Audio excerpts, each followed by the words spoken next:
ప్రజాభవన్లో తెలంగాణ రాష్ట్ర ఉప ముఖ్యమంత్రి భట్టి విక్రమార్క మల్లు గారికి పలువురు మంత్రులు ప్రముఖులు జన్మదిన శుభాకాంక్షలు తెలిపారు.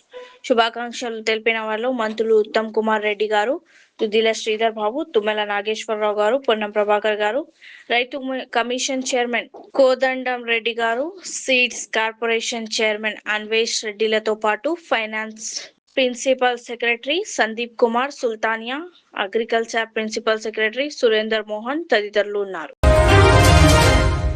కేంద్ర బొగ్గు గనుల శాఖ మంత్రి వర్యులు శ్రీ జి కిషన్ రెడ్డి గారి జన్మదినం సందర్భంగా ముఖ్యమంత్రి రేవంత్ రెడ్డి గారు వారికి హార్దిక శుభాకాంక్షలు తెలియజేశారు. నిత్యం ప్రజాసేవలో నిమగ్నమవుతూ రాష్ట్ర అభివృద్ధికి పాటుపడటంలో భగవంతుడు వారికి సంపూర్ణ ఆయురారోగ్యాలు ప్రసాదించాలని ఆకాంక్షించారు.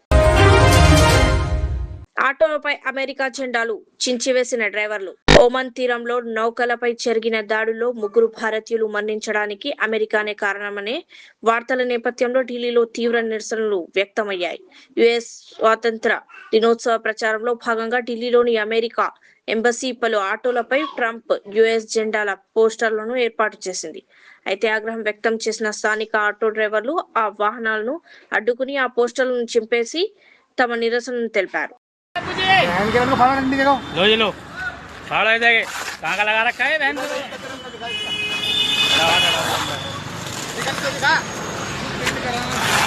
फाड़ा इधर पूरा फाड़ दो ऊपर वाला रहने दो ऊपर वाला रहने दो 200-400 रुपए चाहिए वो भी दे देते हैं भाई। अमेरिका का कोई भी ऑटो पे वो मत लगाओ जो ये प्रचार करवा रहा है। हमारे वहाँ पे मारे जा रहे हैं, हमारे भारतीयों को मारा जा रहा है। हिंदुस्तान जिंदाबाद, हिंदुस्तान जिंदाबाद। पैसे ले लो तब कोई बात नहीं, जो हमारा तिरंगा फाड़ेगा हमारे देश का तिरंगा फाड़ा है। ఇందిరా పార్క్ వద్ద కాక్రోచ్ల ధర్నా. ఇందిరా పార్క్ ధర్నా చౌక్ వద్ద కాక్రోచ్ జనతా పార్టీ ఆధ్వర్యంలో శాంతియుత నిరసన ప్రారంభమైంది. నీట్ పరీక్ష పేపర్ లీకేజీ బాధ్యత వహిస్తూ కేంద్ర విద్యాశాఖ మంత్రి ధర్మేంద్ర ప్రధాన్ రాజీనామా చేయాలని డిమాండ్ చేస్తూ రాజ్యాంగం జిందాబాద్ అంటూ యువకులు విద్యార్థులు పెద్ద ఎత్తున నిరసన చేపట్టారు. ఈ ఆందోళనలో పాల్గొనేందుకు సామాజిక కార్యకర్త సోనం వాంగ్చుక్, సిజేపీ అధికార ప్రతినిధి విజేత దహియా కాసేపట్లో ఇక్కడికి చేరుకున్నారు. మంచిర్యాల జిల్లా బెల్లంపల్లిలో టీఆర్ఎస్ జెండా పండుగ అట్టహాసంగా నిర్వహించారు. ఈ కార్యక్రమానికి హాజరైన పార్టీ అధ్యక్షురాలు కల్వకుంట్ల కవిత తెలంగాణ తల్లి విగ్రహానికి పూలమాల వేసి తెలంగాణ రక్షణ సేన జెండాను ఆవిష్కరించారు. ఈ సందర్భంగా మాట్లాడిన ఆమె కాంగ్రెస్ ప్రభుత్వం ఎన్నికల హామీలను అమలు చేయడంలో విఫలమైందని విమర్శించారు. ఉచిత విద్యా, వైద్యం, యువతకు రుణాలు, రైతులకు ప్రత్యేక సేవలు అందించడమే తమ లక్ష్యమని పేర్కొన్నారు. బెల్లంపల్లి ఎమ్మెల్యే స్థానాన్ని టీఆర్ఎస్ గెలుచుకుంటుందని కవిత ధీమా వ్యక్తం చేశారు. మరి బెల్లంపల్లి కోర్టు రోడ్ మీద పెద్ద ఎత్తున మా యువ మిత్రులందరూ కూడా ర్యాలీతోని స్వాగతం పలికి, మా ఆడబిడ్డలందరూ కూడా మరి పెద్ద ఎత్తున తెలంగాణ తల్లి దగ్గర పూలమాల వేసుకొని వారితో కలిసి నడిచి వచ్చి ఇవాళ తెలంగాణ రక్షణ సేన జెండాను ఆవిష్కరించుకోవడం అంటే చాలా గర్వంగా అనిపిస్తూ ఉన్నది. బెల్లంపల్లి ప్రజల యొక్క ఆశీస్సులను వినమ్రంగా చేతులు జోడించి మీ అందరి ఆశీస్సులను టిఆర్ఎస్ కి కోరుకుంటా ఉన్నాను. ఇవాళ మనం బెల్లంపల్లిలో చూస్తే ఎలక్షన్ అయిన తర్వాత నుంచి ఎమ్మెల్యే గారు 2 నెలలకు ఒకసారి తప్పితే దర్శనమిచ్చే పరిస్థితి లేదు. మేము రాంగ తొవ్వల రోడ్లు చూసుకుంటూ వస్తే కోర్టు రోడ్డు పరిస్థితి చాలా అధ్వానంగా ఉంది. మరి ఇంత అధ్వానంగా ఉన్న కాంగ్రెస్ గవర్నమెంట్ వచ్చి 30 నెలలైనా మా ఆడబిడ్డలకు ఇస్తామన్న 2500 ఇవ్వలేదు, మా ముసలవ్వలకు పెంచుతామన్న పెన్షన్ పెంచలేదు, మా వికలాంగులకు పెంచుతామన్న పెన్షన్ పెంచలేదు. రైతన్నల యొక్క వడ్లు పంట వండినాక నెలల తరబడి కళ్ళాలలో ఉన్నా కూడా పట్టించుకునేటటువంటి నాదులు లేరు.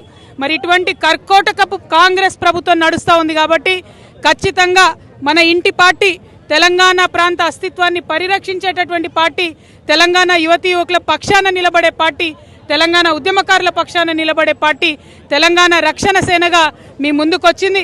ఇవాళ బెల్లంపల్లిలో మొదటి జెండా ఎగిరేసినాం, కానీ వచ్చే ఎన్నికలలో ఇక్కడ నుండి ఖచ్చితంగా ఎమ్మెల్యే సీటు గెలుస్తాం టిఆర్ఎస్ పార్టీ నుంచి అని చెప్పి అందరికీ తెలియజేస్తూ మరి బెల్లంపల్లి ప్రజలు టిఆర్ఎస్ పార్టీని ఆశీర్వదించవలసిందిగా కోరుతున్నాను. జై తెలంగాణ. జై తెలంగాణ. ఈ కార్యక్రమాన్ని ఇంత విజయవంతంగా నిర్వహించినటువంటి తమ్ముడు సాజన్ గారిని, మౌనిక్ గారిని, అదేవిధంగా అన్న బోడ జనార్దన్ అన్న గారిని, రియాజ్ అహ్మద్ గారిని, బెల్లంపల్లి మా ఆడబిడ్డలందరినీ కూడా హృదయపూర్వకంగా ధన్యవాదాలు. జై తెలంగాణ. ఏం సంగతి? తెలంగాణ రాష్ట్ర సాధన ఉద్యమంలో మీరు ప్రముఖ పాత్ర వహించారు. అక్కడ 10 సంవత్సరాలు బీఆర్ఎస్ పార్టీలో పనిచేసారు. అప్పుడు జరిగిన ప్రభుత్వం, ఇప్పుడు జరుగుతున్న ప్రభుత్వం మీకు అనిపించే తేడాలు ఏంటి? అసలు పని జరిగిందా? మీరు ఇప్పుడు స్పెషల్గా ఒక పార్టీ పెట్టుకుని వస్తున్నారు. మీ ఎజెండా ఏంటిది? ప్రజలకు ఏ విధంగా మీరు మంచి చేయాలి? టీఆర్ఎస్ పార్టీ నుండి పాంచజన్యం అనేటటువంటి ఎజెండాను తీసుకున్నాం. ముఖ్యంగా 5 అంశాల మీద ఇప్పుడు కొట్లాడతాం. తర్వాత మేము అధికారంలోకి వచ్చినాక ఆ 5 అంశాల మీద ప్రజల పక్షాన నిలబడి పనిచేస్తాం. మొదటిది, ఇవాళ పేద మధ్యతరగతి ప్రజలందరూ కూడా పిల్లలకు స్కూల్ ఫీజులు కట్టలేక దారుణమైన పరిస్థితిలో ఉన్నారు. ఈ ప్రభుత్వాన్ని కోరినాం, మీరు ఫీజు నియంత్రణ చట్టం తేవాలని. కేవలం ఈ రాష్ట్రంలో ఒక టీఆర్ఎస్ పార్టీ మాత్రమే ఫీజు నియంత్రణ చట్టం తేవాలని ఉద్యమాలు చేసినాం, రౌండ్ టేబుల్ పెట్టినాం, అనేక సార్లు ప్రభుత్వాన్ని కోరినాం. అయినా కూడా ప్రభుత్వంలో కదలిక లేదు. అందుకే చెప్తున్నాం, తెలంగాణ ప్రజలకు ఉచిత విద్య రావాలి. అది ప్రైవేట్ స్కూల్ అయినా ప్రభుత్వ పాఠశాల అయినా మా తెలంగాణ బిడ్డల మీద ₹1 భారం లేకుండా ఉచిత విద్య రావాలి, ఉచిత వైద్యం అందాలి. ఎంత పెద్ద రోగమైనా, ఏ ప్రైవేట్ హాస్పిటల్ అయినా ఉచిత వైద్యం అందాలి. మా యువమిత్రులు ఇంతమంది ఉన్నారు, పక్కనే సింగరేణి ఉన్నది. ఏ ఒక్కరికి కూడా ₹1 ఇచ్చి ఏ ప్రభుత్వాలు కూడా పరిశ్రమ పెట్టుకోమని అడగలేదు.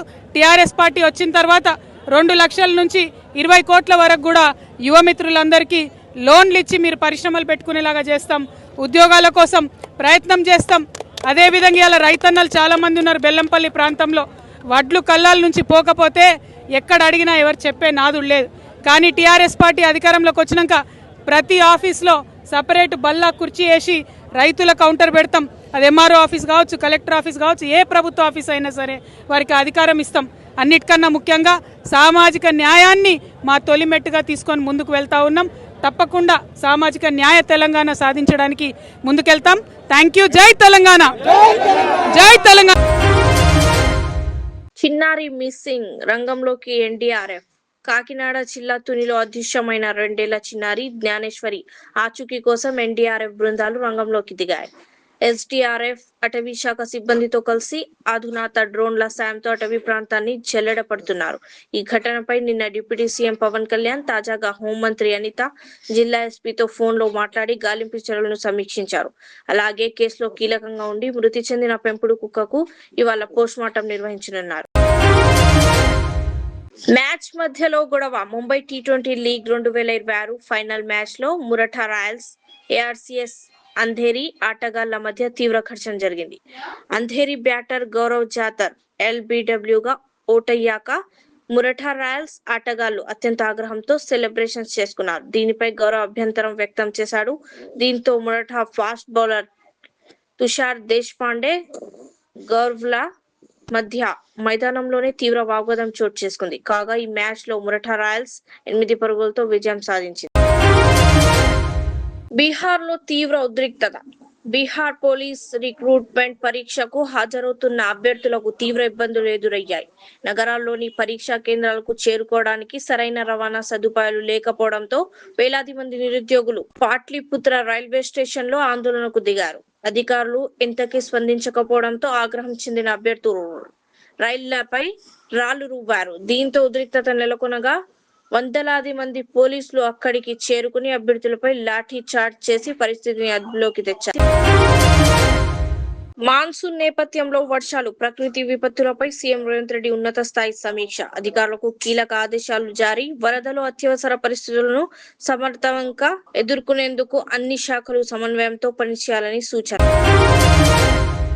అవసరమైతే నేను రోడ్డు మీదికి వస్తా. అధికారులకు CM Revanth Reddy strong warning. స్వేచ్ఛలు. వర్షాల సమయంలో అధికారులు అత్యంత అప్రమత్తంగా ఉండాలని ముఖ్యమంత్రి రేవంత్ రెడ్డి స్పష్టం చేశారు. ప్రజలకు ఇబ్బందులు కలగకుండా పకడ్బందీ చర్యలు తీసుకోవాలని ఆయన తేల్చి చెప్పారు. అలసత్వంగా వ్యవహరించే అధికారులపై కఠిన చర్యలు తప్పవని హెచ్చరించారు.